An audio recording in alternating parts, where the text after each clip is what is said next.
റോളുണ്ട്.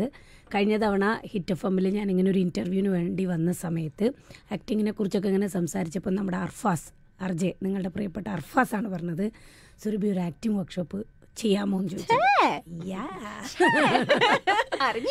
അതെ, പക്ഷേ അതൊരു സാധാരണ നമ്മൾ ചെയ്യുന്നത് പോലെ ഒരു 2 ദിവസത്തെയോ അല്ലെങ്കിൽ 3 ദിവസത്തെയോ ആക്ടിങ് വർക്ക്ഷോപ്പ് അല്ലാതെ നമ്മളുടെ കൂടെ വർക്ക് ചെയ്യുന്ന ആക്ടേഴ്സിന് നമ്മൾ പറഞ്ഞു കൊടുക്കുന്ന കാര്യങ്ങൾ അവർക്ക് അപ്ലൈ ചെയ്യാൻ കൂടിയുള്ളൊരു പ്ലാറ്റ്ഫോമും കൂടെ ഒരുക്കിക്കൊണ്ടുള്ളൊരു ആക്ടിങ് വർക്ക്ഷോപ്പേ നമ്മൾ ചെയ്യൂ എന്ന് പറഞ്ഞിരുന്നു. കാരണം ഇപ്പം ഞാനാണെങ്കിലും ദിലീഷേട്ടനാണെങ്കിലും തിയേറ്റർ പ്രൊഫഷണലായിട്ട് ഞങ്ങളുടെ PG പഠിച്ചിട്ടുള്ള ആളാണ്. ഞങ്ങളുടെ മാസ്റ്റർ തിയേറ്റർ ആർട്സിലാണ്. അപ്പം അതുകൊണ്ട് തന്നെ പെട്ടെന്ന് വന്നങ്ങ് ചെയ്തു പോകുന്ന ഒരു വർക്ക്ഷോപ്പ് അല്ലാതെ നമുക്കത് ഇവിടെയുള്ള ആക്ടേഴ്സിനും കൂടെ ഗുണമുണ്ടാവുന്ന ഒരു കാര്യമായിരിക്കണം. അപ്പോൾ അതിനൊക്കെ സമയമൊക്കെ കണക്കാക്കി ഞങ്ങൾ ഇങ്ങോട്ട് വന്നിരിക്കുകയാണ്. അതിന് കമ്പനിയായിട്ട് ഞങ്ങളുടെ ഷീ കമ്പനിയും അതോടൊപ്പം ഞങ്ങളെ 2 പേരെയും MAക്ക് പഠിപ്പിച്ചിട്ടുള്ള ഞങ്ങളുടെ അധ്യാപകൻ വിനോദ് മാഷാണ് ഇതിൻ്റെ ഒരു നെടും തൂൺ എന്ന് പറയുന്നത്. വിനോദ് മാഷും ഞാനും ദിലീഷേട്ടനും കൂടെ ഞങ്ങളുടെ ആ പഴയ നാടകക്കാലത്തേക്ക്, പഴയ കോളേജ് കാലത്തേക്ക് പോയിട്ടാണ് ഇപ്പോൾ ഇവിടെ നിൽക്കുന്നത്. ഞാൻ ഇത് തന്നെയായിരുന്നു ചോദിക്കാൻ വന്നതും. കാര്യം ഇത്രയും പാർട്ടിസിപ്പൻസ് വരുമ്പോൾ ദിലീഷേട്ടനും കാലടിയിൽ പറഞ്ഞ കാര്യം അഭിനയം പഠിച്ചൊരു വ്യക്തിയാണ്, തിയേറ്ററിൽ പോയിട്ടുള്ളൊരു വ്യക്തിയാണ്. അപ്പോൾ ഈ ഒരു ഇത്രയും പാർട്ടിസിപ്പൻസിന് നിങ്ങളുടെ മുൻപിൽ കാണുമ്പോൾ ഈ പറഞ്ഞ പഴയ കാലം ഓർമ്മ വരുന്നുണ്ടോ? ഉറപ്പായിട്ടും. ഞാൻ ഒരു 15 വർഷത്തിന് ശേഷമാണ് ഒരു നാടകത്തിൽ അല്ലെങ്കിൽ ഇങ്ങനെ ഒരു പരിപാടിയിൽ പ്രവർത്തിക്കുന്നത്. ഞാൻ കഴിഞ്ഞ കാലടിയിൽ നിന്ന് ഇറങ്ങിയതിന് ശേഷം സത്യത്തിൽ സിനിമയൊക്കെ ആയിട്ട് അങ്ങനെ ബിസിയായി പോയി. അപ്പം സുരഭിയും വിളിച്ചിട്ട് ഇങ്ങനെ ഒരു പരിപാടി ഉണ്ടെന്ന് പറഞ്ഞപ്പോഴത്തേക്കും ഞാൻ ആദ്യം ഇവരിങ്ങനെ വിളിച്ചുകൊണ്ട് ഒരു പരിപാടി പാർട്ടിസിപ്പേറ്റ് ചെയ്യാമെന്ന് കരുതി വരുന്നു എന്നുള്ളതാണ് അതിൻ്റെ വാസ്തവം. പക്ഷെ ഇവിടെ വന്ന് ആദ്യത്തെ ദിവസം തന്നെ ഇതിലങ്ങ് എൻഗേജ്ഡ് ആയി കഴിഞ്ഞപ്പോഴത്തേക്കും ഞാൻ കുറച്ച് നേരം കഴിഞ്ഞിട്ട് റിഹേഴ്സൽ കുറച്ച് നേരം സംസാരിച്ച് വന്നിട്ട് റിഹേഴ്സലിലേക്ക് കിടന്ന് ഇങ്ങനെ വർക്ക് ചെയ്തങ്ങ് പോയിട്ട് ഞാൻ വൈകുന്നേരം എടുത്ത് ഞാൻ സമയം നോക്കി പുറത്ത് 4-5 മണിക്കൂർ നിൽക്കാതെ വർക്ക് ചെയ്തിരിക്കുകയാണ്. അങ്ങനെ ഇൻവോൾവ് ആയിപ്പോയി. അതിലേക്ക് ഇൻവോൾവ് ആയിട്ട് അറിയുന്നില്ല. അത്രയ്ക്ക് കുറെ വർഷത്തിന് ശേഷമാണ് നിർത്താൻ സമയമായി എന്ന് പറഞ്ഞപ്പോഴാണ് നിർത്തിയത്. ഞങ്ങൾ ശരിക്കും അത്ഭുതപ്പെട്ടു പോയി. എങ്ങനെയായിരിക്കും കുറെ കാലത്തിന് ശേഷം ആണല്ലോ വരുന്നത്. ഞങ്ങൾക്ക് ദിലീഷേട്ടനെ കുറെ കാലമായിട്ട് അറിയാം, നാടകം അറിയാതൊക്കെ അറിയാം. പക്ഷെ ഇതിൽ ഏത് ഏരിയയിലായിരിക്കും വർക്ക് ചെയ്യുക എന്നുള്ളത് ഞങ്ങൾക്ക് എങ്ങനെയായിരിക്കും വന്നിട്ട് തീരുമാനിക്കാം എന്നുള്ളതാണ്. വന്നു കഴിഞ്ഞപ്പോൾ പഴയ ആള് പിന്നെ കേറി. അല്ലാതെ അങ്ങനെ കുറേ നാളുകൾക്ക് ശേഷം ചെയ്യുമ്പോൾ ഭയങ്കര അടിപൊളിയാണ്. പേഴ്സണലി അത് ഞാനത് പേഴ്സണലി എൻജോയ് ചെയ്തു എന്നുള്ളതാണ്. എനിക്ക് നല്ല ഒന്ന് എന്താ എന്ന് പറയുന്നു, ആ പഴയ കാലമൊക്കെ അല്ലേ, ഒരു നാടകത്തിന്റെ ആ ഒരു ഓർമ്മകൾ. പിന്നെ എനിക്ക് ചോദിക്കണമെന്ന് തോന്നിയിട്ടുണ്ട്, ഇപ്പം നമ്മളുടെ ഇവിടെ ദുബായിൽ ഒരുപാട് ആക്ടിങ് വർക്ക്ഷോപ്പുകൾ നടക്കുന്നുണ്ട്. അതിൽ ഞങ്ങൾ സത്യമാണ് ദുബായ്ക്കാർ ഭയങ്കര സന്തോഷമാണ്. കാര്യം ഇവിടെ ഒരുപാട് സിനിമയിൽ അഭിനയിക്കാൻ താല്പര്യം അല്ലെങ്കിൽ അതിൽ കഴിവുള്ള നിറയെ ആൾക്കാരുണ്ട്, പക്ഷെ അവസരങ്ങളില്ല. പിന്നെ ഈ പറഞ്ഞ പോലെ ഇവിടെ നിന്ന് ഇപ്പോൾ ഒരു ജോലിക്ക് വന്ന് നിൽക്കുന്ന ആൾക്കാരാണല്ലോ. അപ്പോൾ ഒരു അവധി എടുത്ത് പോയി ഒരു സിനിമ ചെയ്യാന്ന് പറയണതൊന്നും എല്ലാവരെ കൊണ്ട് ചിലപ്പോൾ സാധിച്ചൊന്നും വരില്ല. അപ്പോൾ അതുകൊണ്ട് മോഹങ്ങളൊക്കെ മനസ്സിലിട്ട് നടക്കുന്ന ഒരുപാട് ആൾക്കാരുള്ള ഒരു സ്ഥലമാണ് ദുബായ് എന്ന് പറയുന്നത്. അപ്പോൾ അതുകൊണ്ട് ഈ ഒരു ആക്ടിങ് വർക്ക്ഷോപ്പ് നടത്തുമ്പോൾ ഇപ്പോൾ എനിക്കറിയില്ല, ഞാൻ ചോദിക്കാം, നമുക്ക് ടെക്നിക്സ് മാത്രമാണല്ലോ ഒരു വർക്ക്ഷോപ്പിൽ പഠിപ്പിക്കാൻ പറ്റുക. പക്ഷെ ഒരു ക്യാരക്ടറായിട്ട് അത് ഫീൽ ചെയ്യുക അല്ലെങ്കിൽ ആ ക്യാരക്ടറായിട്ടൊക്കെ ജീവിക്കുക എന്ന് പറയുന്നത് അത് പഠിപ്പിക്കാൻ പറ്റുമോ, അതോ ഒരാൾ സ്വന്തമായിട്ട് ഡിസ്കവർ ചെയ്യേണ്ട ഒന്നാണോ? അത് നമുക്കൊരു ടെക്നിക്സും പഠിപ്പിക്കാൻ പറ്റില്ല എന്നുള്ളതാണ് റിയാലിറ്റി. ടെക്നിക്സും പഠിപ്പിക്കാൻ പറ്റില്ല, പഠിപ്പിക്കാനേ പറ്റില്ല. നമുക്ക് അത് പ്രാക്ടീസ് ചെയ്യാനേ പറ്റത്തുള്ളൂ. അഭിനയം എന്ന് പറഞ്ഞാൽ പല ക്യാരക്ടേഴ്സിന് വേണ്ടിയിട്ട് നമ്മൾ ഒരുങ്ങുക, അതിനെ ഒരുക്കുക, അതിലേക്ക് നമുക്ക് ഒരു ഡയറക്ടർക്കായാലും ഒരു ട്രെയിനർക്കായാലും ഗൈഡ് ചെയ്യാൻ മാത്രമേ പറ്റുള്ളൂ. അല്ലാണ്ട് ഇതിനൊരു കൃത്യം അങ്ങനത്തെ ഒരു മാതൃകയൊന്നും ഇല്ല. ചില അഭിനയ മാതൃകകളൊക്കെ ഉണ്ട്, പക്ഷെ എന്നാലും അതിനൊക്കെ എല്ലാ ലിമിറ്റേഷൻസ് ഉണ്ട്. നമുക്ക് ഓരോരുത്തർക്കും നമുക്കുള്ള സാധ്യതകൾ വെച്ചിട്ട് നമുക്ക് ചേരുന്ന കഥാപാത്രങ്ങളിലേക്ക് മാറാൻ വേണ്ടി ശ്രമിക്കുക. അതൊരു പ്രാക്ടീസാണ്. അല്ലാണ്ട് അതൊരു ഭയങ്കര ടീച്ചിങ് മെത്തേഡ് അതിലില്ല എന്നാണ് ഞാൻ വിശ്വസിക്കുന്നത്. അപ്പോൾ ഇവിടെ അതാണ് ഇപ്പോൾ ഈ ഇത്രയും ദിവസം ഉണ്ടെന്നുള്ളതാണ് ഈ ക്യാമ്പിൻ്റെ ഭയങ്കര. 22 ദിവസമായിട്ടുണ്ട് തോന്നുന്നു അല്ലേ ഇപ്പോൾ? ഇനി അല്ലേ 21 സ്റ്റാർട്ട് 5th സ്റ്റാർട്ട് ചെയ്തു. ഓക്കെ, ഈ 10-20 ദിവസം അല്ലെങ്കിൽ 22 ദിവസത്തേക്ക് ഒരു ട്രെയിനിങ് എന്ന് പറയുന്നതാണ് അതിന്റെ ഹൈലൈറ്റ്. അല്ലെങ്കിൽ നമുക്കൊരു ചെറിയ ദിവസം 2-3 ദിവസം കൊണ്ട് കുറേ ആൾക്കാരെ കിട്ടിക്കഴിഞ്ഞാൽ നമുക്ക് എന്തെങ്കിലും വെറുതെ പറഞ്ഞു പോകാന്നുള്ളതല്ലാതെ അവരെ സ്വാധീനിക്കാനോ നമ്മളൊരു ആക്ടറെ അവരുടെ മീറ്ററിൽ അവരുടെ ടാലന്റ് എന്താണ്, അവരുടെ ഏരിയ എന്താണെന്ന് മനസ്സിലാക്കിയെടുക്കാൻ തന്നെ ഒരു സമയം എടുക്കും. എന്നിട്ട് അതിൽ നിന്ന് സ്വയം അവർ എക്സ്പ്ലോർ ചെയ്ത് ഒരു ക്യാരക്ടറിലേക്ക് കൊണ്ടുവരിക എന്നൊക്കെ പറയുന്ന കുറച്ച് ടൈം എടുക്കുന്ന സാധനമാണ്. ഈ 10-22 ദിവസം ഉണ്ടായിരുന്നു എന്നുള്ളതാണ് ഇതിൻ്റെ അകത്തുള്ള നമുക്കൊരു ഗുണം എന്ന് പറയണം. മാത്രമല്ല എനിക്ക് തോന്നുന്നു ഒന്ന് UAE ഇതുവരെ നടന്നിട്ടുള്ളതിലെ ഏറ്റവും ലോങ്ങസ്റ്റ് ഒരു ആക്ടിംഗ് വർക്ക്ഷോപ്പാണ്. സാധാരണ എപ്പോഴും 2 ദിവസം അല്ലെങ്കിൽ 3 ദിവസം വീക്കെൻഡോടെ ചേർത്തിട്ടൊക്കെയാണ് മിക്കപ്പോഴും ഇവിടെ ആക്ടിംഗ് വർക്ക്ഷോപ്പ് നടന്നിട്ടുള്ളത്. മാത്രമല്ല അങ്ങനെ ഒരു ആക്ടിംഗ് വർക്ക്ഷോപ്പ് നടത്തുക, എന്നിട്ട് ആ വന്നിട്ടുള്ള പാർട്ടിസിപ്പൻസിനെ വെച്ചിട്ട് ഒരു നാടകം സ്റ്റേജ് ചെയ്യുക എന്ന് പറയുന്നത് ഇതുവരെ UAE നടക്കാത്തൊരു കാര്യമാണ്. എന്നാലും നമുക്ക് ആ ഡീറ്റെയിൽസിലേക്ക് വരാം. കുറച്ച് നമുക്ക് സിനിമയെക്കുറിച്ച് കൂടി പറഞ്ഞിട്ട് ഡ്രാമയിലേക്ക് വരാനും. റോന്ത് ചേട്ടാ ഞാൻ കണ്ടു. കാര്യം ഞങ്ങൾക്ക് സ്പെഷ്യൽ മൂവിയാണ്. മിത്രൻ്റെ വൈഫ് ലക്ഷ്മി അതിൻ്റെ അകത്തൊരു പ്രധാന കഥാപാത്രം, ചേട്ടൻ്റെ ഓപ്പോസിറ്റ് ആണല്ലോ ചെയ്തിട്ടുള്ളത്. അപ്പോൾ യോഹന്നാൻ എന്ന് പറയുന്ന ക്യാരക്ടർ അല്ലെങ്കിൽ ദിലീഷ് ചേട്ടൻ്റെ അഭിനയം വളരെ റോ റിയൽ പെർഫോമൻസ് ആണ്.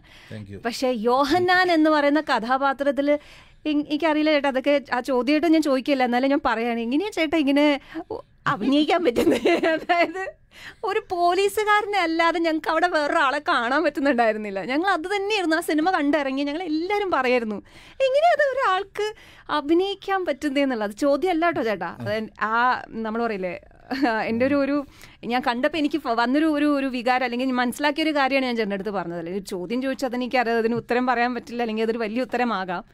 പക്ഷെ ആദ്യമേ തന്നെ അത് അടിപൊളി ക്യാരക്ടറാണ്. ആ സിനിമ കണ്ടിട്ടുള്ള ഇവിടെ കേട്ടുകൊണ്ടിരിക്കുന്ന ലിസണേഴ്സ് വരെയും മെസ്സേജ് ചെയ്യുന്നുണ്ട്, റോന്ത് കണ്ടു, ദിലീഷ് ചേട്ടാ സൂപ്പർ ആയിരുന്നു എന്ന് പറഞ്ഞുകൊണ്ട് ഉള്ള മെസ്സേജുകൾ വരെ ഞങ്ങൾക്ക് വരുന്നുണ്ട്. അപ്പം എന്താണ് റോന്തിലെ ആ ഒരു കഥാപാത്രം കിട്ടിയതിൽ?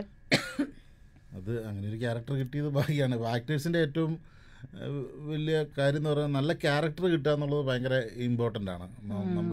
നമുക്ക് എന്നാലേ പെർഫോം ചെയ്യാൻ പറ്റത്തുള്ളൂ. നല്ലൊരു ക്യാരക്ടർ നമുക്ക് ചേരുന്നത്, നമുക്ക് പെർഫോം ചെയ്യാൻ പറ്റുന്നത് നല്ല ലെയറുകളുള്ളൊരു ക്യാരക്ടർ കിട്ടുക എന്നുള്ളതാണ്.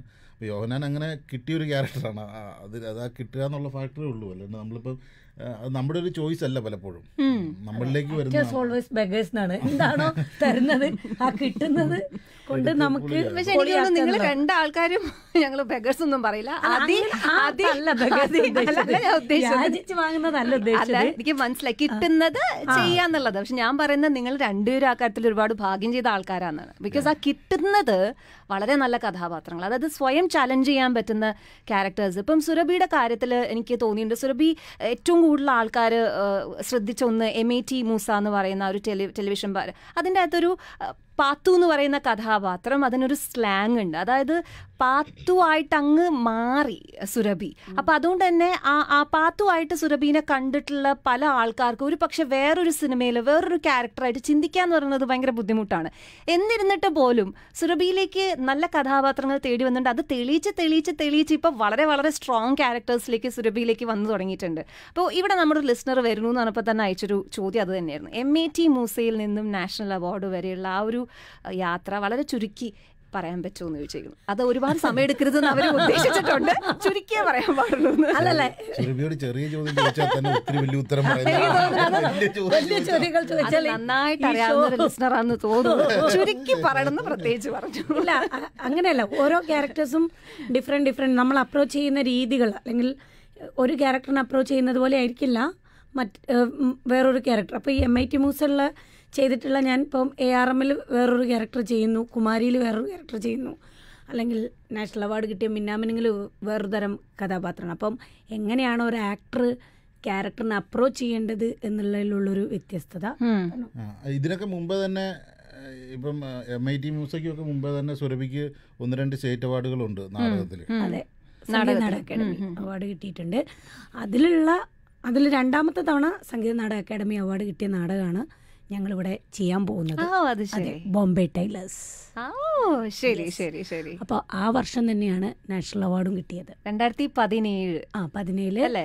17 രണ്ടുപേർക്കും ആ വർഷം തന്നെയല്ലേ നാഷണൽ അവാർഡ്? ഒരുമിച്ച് പഠിച്ച് ഒരുമിച്ച് ഇറങ്ങി ഒരുമിച്ച് പോയി നാഷണൽ അവാർഡ് വാങ്ങിച്ചിട്ടുള്ള വളരെ റെയർ പീസുകളാണ് ക്ലാസ്മേറ്റ്സ്. അയ്യോ, ഭയങ്കര സന്തോഷമുള്ള കാര്യമാണല്ലേ ഒരേ സമയത്ത് നാഷണൽ അവാർഡ് വാങ്ങിക്കുക എന്നുള്ളത്. അപ്പോൾ ദിലീഷ് ചേട്ടൻ്റെ സിനിമകളും അഭിനയവും ഡയറക്ഷൻ്റെ ഒക്കെ ഒരു ഈ റോ റിയൽ എന്നുള്ള സംഭവം, പെർഫോമൻസസ്. ഇപ്പം മഹേഷിന്റെ പ്രതികാരം എന്ന് പറഞ്ഞ സിനിമ എന്ന് പറഞ്ഞാൽ എന്തൊരു സിമ്പിൾ സിനിമ, പക്ഷെ ആ സിമ്പിൾ ആണെങ്കിൽ അത് പുൾ ഓഫ് ചെയ്യാന്ന് പറഞ്ഞാൽ ഭയങ്കര ബുദ്ധിമുട്ടുള്ള കാര്യമാണ്. അതാണ് സിമ്പിൾ എന്ന് നമുക്ക് കാണുമ്പോൾ തോന്നി. അതാ ഞാൻ പറഞ്ഞത്, പുൾ ഓഫ് ചെയ്യാൻ ഭയങ്കര ബുദ്ധിമുട്ടാണ്. അപ്പോൾ അതില് ഏതെങ്കിലും ഒരു സീൻ ചേട്ടൻ്റെ മനസ്സിൽ അത് ടൂ സിമ്പിളാണ് നമ്മുടെ കേരള ഓഡിയൻസിൽ നിന്ന് തോന്നിയിട്ടുള്ള ഒരു സീൻ ഉണ്ടോ? അഥവാ ആ സീൻ ഉണ്ടെങ്കിൽ അതിൻ്റെ റിയാക്ഷൻ ചിലപ്പോൾ ആൾക്കാരിൽ നിന്നും ഒരു സർപ്രൈസായി മാറിയിട്ടുണ്ടാവാം. ഇല്ല, അങ്ങനെ ഒരു സീനില്ല. അങ്ങനെ ഒരു സീൻ ഉണ്ടായിരുന്നെങ്കിൽ ഞാൻ വെട്ടിക്കളഞ്ഞേനെ.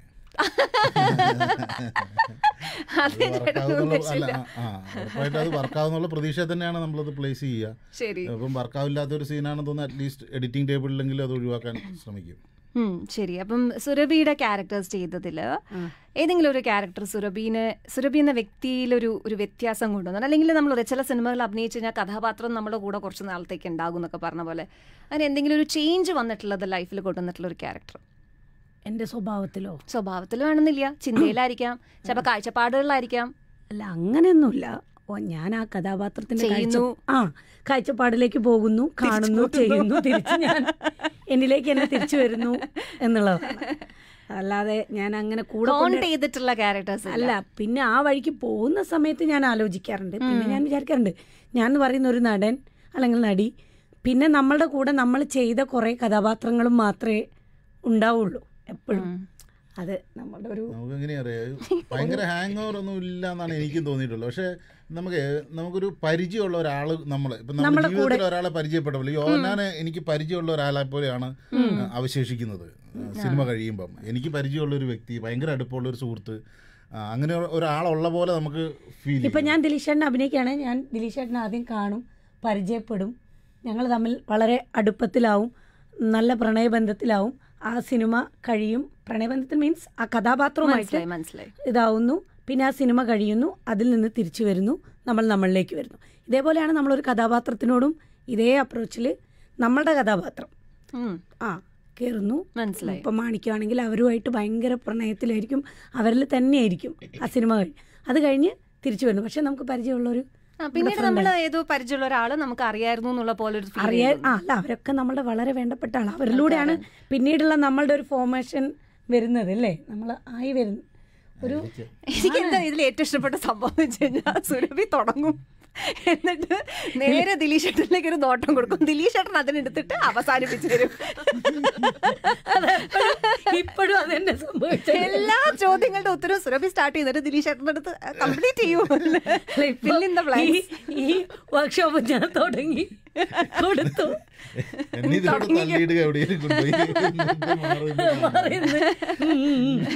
കാണട്ടെ എന്ന് പറഞ്ഞ എപ്പോഴും ഒരു ഇതെപ്പോഴും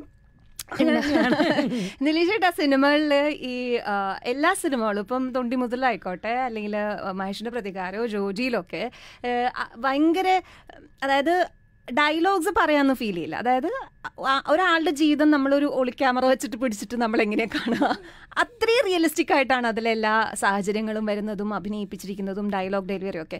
ഇതിലെനിക്ക് ഒരു സിനിമ നമ്മുടെ തൊണ്ടി മുതലും ദൃക്സാക്ഷിയിലെ പോലീസ് സ്റ്റേഷനിലെ സീൻ, അവിടുത്തെ ആ ഒരു സാധാരണ ഒരു പോലീസ് സ്റ്റേഷനിൽ ഉണ്ടാവുന്ന ഒരു ബഹളവും ധൃതിയും അതൊക്കെ അതിൽ എത്രത്തോളം സ്ക്രിപ്റ്റഡ് ആയിരുന്നു, എത്രത്തോളം കയ്യിന്നിട്ട് അങ്ങനെ അഭിനയിച്ചതാണ്, എങ്ങനെയായിരുന്നു ആ സീൻ ഡയറക്ട് ചെയ്തത്? അല്ല, എല്ലാ സാധനങ്ങൾക്കും സ്ക്രിപ്റ്റഡ് ആയിരിക്കും. നമ്മൾ ബേസിക്കലായിട്ടുള്ളൊരു സാധനം സ്ക്രിപ്റ്റഡ് ആയിരിക്കും. അതിനെ നമ്മൾ ആ സ്പോട്ടിൽ റിഹേഴ്സൽ ചെയ്ത് ആക്ടേഴ്സിനെ കൊണ്ട് ഇംപ്രവൈസ് ചെയ്യിപ്പിച്ച് അതിങ്ങനെ ലൈവാക്കി എടുക്കുകയാണ്. ഞാനൊരു കുറച്ചൊരു പ്രത്യേകിച്ച് ഇങ്ങനത്തെ സാധനങ്ങൾ ഇപ്പം തൊണ്ടിമേലൊക്കെ പ്രത്യേകിച്ചും അങ്ങനെ ഒരു തിയേറ്ററിൻ്റെ മെത്തേഡ്സൊക്കെ അപ്ലൈ ചെയ്തിട്ട് തന്നെയാണ് അത് ചെയ്തിട്ടുള്ളത്. ഭയങ്കര ലെങ്തി ആയിട്ടുള്ള റിഹേഴ്സലുകളുണ്ടായിരുന്നു.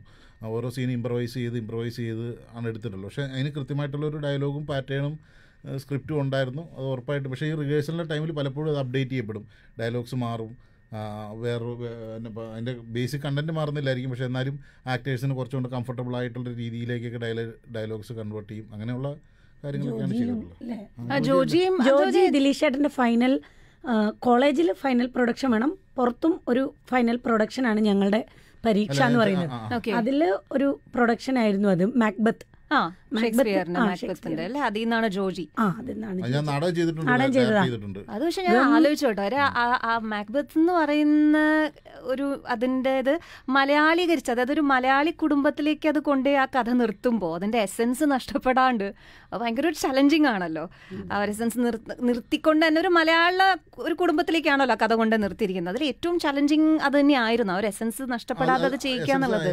ബേസിക് ഒന്ന് രണ്ട് പ്ലോട്ട് പോയിന്റുകളെ, അല്ലെങ്കിൽ ഇപ്പം അന്നൊരു സാഹചര്യമൊക്കെ ഉണ്ടായിരുന്നു. കാരണം നമ്മൾ കോവിഡൊക്കെ ആയിരുന്നു, അപ്പോൾ നമുക്കൊരു ലിമിറ്റഡ് സിറ്റുവേഷനിൽ ഷൂട്ട് ചെയ്യണമായിരുന്നു. അപ്പോൾ ഞങ്ങളിങ്ങനെ ലിമിറ്റഡ് സിറ്റുവേഷനിൽ എങ്ങനെയാണ് ഒരു കഥ പറയുക എന്നൊക്കെയുള്ള ആലോചനയാണ്. അപ്പോൾ നമ്മൾ ഓർത്ത് ഒരു നാടകം അടിച്ചു മാറ്റിയാലോ എന്ന്.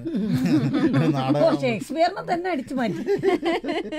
നാടകമാകുമ്പോഴത്തേക്കും കുറച്ച് രംഗങ്ങളെ ഉണ്ടാവുള്ളൂ. അപ്പം കഥ നടക്കുന്ന സ്ഥലം വളരെ ലിമിറ്റഡ് ആയിരിക്കും എന്നുള്ളൊരു സാഹചര്യം വെച്ചിട്ടാണ് ഒരു നാടകത്തെക്കുറിച്ച്, അങ്ങനെയാണ് മാക്ബത്തിനെ കുറിച്ച് ആലോചിക്കുന്നത്. അപ്പം മാക്ബത്ത് ഞാൻ നേരത്തെ നാടകമായിട്ട് ചെയ്തിട്ടുണ്ടായിരുന്നു. അപ്പം അതുകൊണ്ട് എനിക്ക് ആ നാടകത്തെക്കുറിച്ച് കുറച്ച് ഐഡിയ ഉണ്ടായിരുന്നു. അപ്പം അങ്ങനെയാണ് ചെയ്യുന്നത്. അന്നേരം ഞാൻ ഇപ്പം വിനോദ് മാഷ് ഉണ്ടായിരുന്നു. വിനോദ് മാഷ് നാടകം ചെയ്യുമ്പോൾ ലേഡി മാക്ബത്തായിട്ട് ഞാനായിരുന്നു അഭിനയിച്ചിരുന്നത്. അങ്ങനെ ഞങ്ങൾക്ക് അപ്പോൾ അതിങ്ങനെ ഡിസ്കസ് ചെയ്ത് വന്നപ്പോഴത്തേക്കും കറക്റ്റ് ഞങ്ങൾക്കൊരു പോയിന്റിലേക്ക് കിട്ടി. അതിൻ്റെ 1-2 ചില മാച്ച് പോയിന്റുകൾ, അങ്ങനെ എങ്ങനെ നമുക്കത് കേരളത്തിലൊരു സാധാരണ കുടുംബത്തിലേക്ക് അല്ലെങ്കിൽ ഒരു മിഡിൽ ക്ലാസ് ലൈഫിലേക്ക് അതെങ്ങനെ കൊണ്ടുവരാം എന്നുള്ളൊരു പോയിന്റിന് അങ്ങനെ ഒരു കറക്റ്റ് സാധനം കിട്ടി. അന്നേരം പിന്നെ അതിലേക്ക് വർക്ക് ചെയ്ത് നോക്കാമെന്ന് വെച്ചു എന്നുള്ളതാണ്. ഒരു പരിധി വരെ നമ്മളത് പിടിച്ചുള്ളൂ. ഒരു ഘട്ടം കഴിഞ്ഞപ്പോൾ ഞങ്ങൾ ഓർത്ത് ഇനി ഇതിനെ സ്വതന്ത്രമായിട്ട് തന്നെ സമീപിക്കാം ഈ വിഷയത്തെ എന്ന് തന്നെ കരുതായിരുന്നു. കൃത്യം ഈ എന്നാ പറയുക, ഇതിനോട് അടുപ്പിക്കാൻ വേണ്ടിയിട്ട് ശ്രമിച്ച് ഭയങ്കരമായിട്ട് മനസ്സിലായി. നമ്മളുടെ ന്യൂസിനുള്ള സമയം അതാണ്. പിന്നിൽ കാണുന്ന ആള് ഫസ്റ്റിലും ഞങ്ങൾ ന്യൂസ് റീഡറാണ്. സോ ഒരു കാര്യം ചെയ്യാം, ന്യൂസ് കഴിഞ്ഞിട്ട് ഞങ്ങൾ തിരിച്ചു വരാം. ബിക്കോസ് നമ്മളിപ്പോഴും ആക്ടിംഗ് വർക്ക്ഷോപ്പിനെ കുറിച്ചും അതിൻ്റെ ഒരു ഫൈനൽ ഔട്ട്പുട്ട്, ഒരു ഡ്രാമ അവർ സ്റ്റേജ് ചെയ്യുന്നുണ്ട്. അപ്പോൾ അതിനെക്കുറിച്ചൊന്നും സംസാരിച്ചിട്ടില്ല. അപ്പോൾ തിരിച്ച് വന്നതിന് ശേഷം ഞങ്ങൾ അതിനെക്കുറിച്ച് സംസാരിക്കുന്നുണ്ട്. അപ്പോഴേക്കും നിങ്ങൾക്ക് ഇനി എന്തെങ്കിലും സ്പെഷ്യലായിട്ട് ഇവരോട് ചോദിക്കണം എന്തെങ്കിലും ആഗ്രഹമുള്ള ചോദ്യങ്ങളുണ്ടെങ്കിൽ നമ്മുടെ ആപ്പ് യൂസ് ചെയ്ത് ഫ്രീ മെസ്സേജ് അയക്കാവുന്നതാണ്. Stay tuned. ന്യൂസിന് ശേഷം ഞങ്ങൾ തിരിച്ചെത്തുന്നതാണ്.